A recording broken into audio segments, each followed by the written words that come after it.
पटवा ले चलब भोरा में, चढ़ी जइहा कोरा में।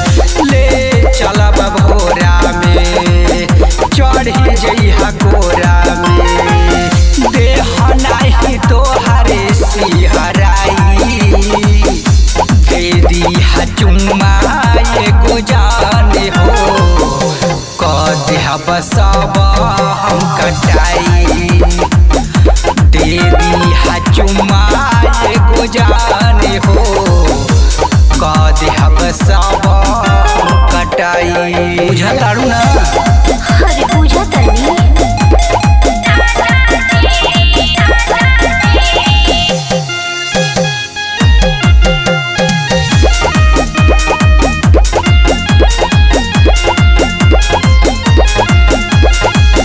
गवना के पहले कहला करब नाही काम हो, बैठा के घर में तुमके दीहब आराम हो। बातें मान रानी जानी करा तो लड़ाई, माई बाऊ घर में बाड़े जइहा खिसियाई।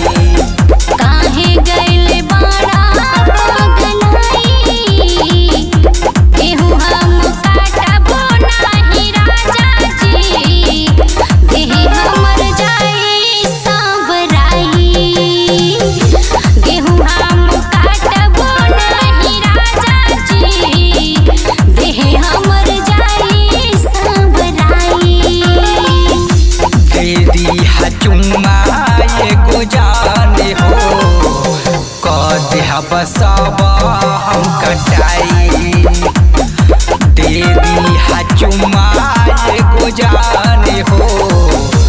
क देहब सब हम कटाई।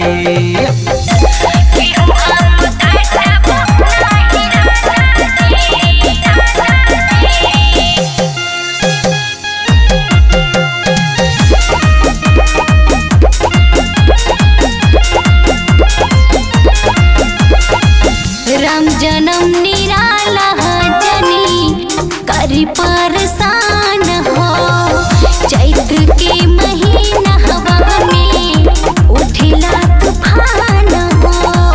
घाम लागी छाता लाई हो, खाना परेशान हो। नीलम रावत ही हो, हमरो परहान हो।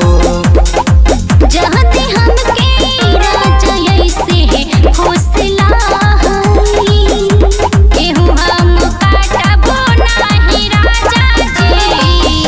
देह हमर जाई सांवराई, गेहूं हम काटबो नाही राजा जी। देह हमर जाई सांवराई। दे दिहा चुम्मा एगो जाने हो। क देहब सब हम कटाई, दे दिहा चुम्मा एगो जाने हो। क देहब सब हम कटाई। अच्छा ठीक बाजी चली।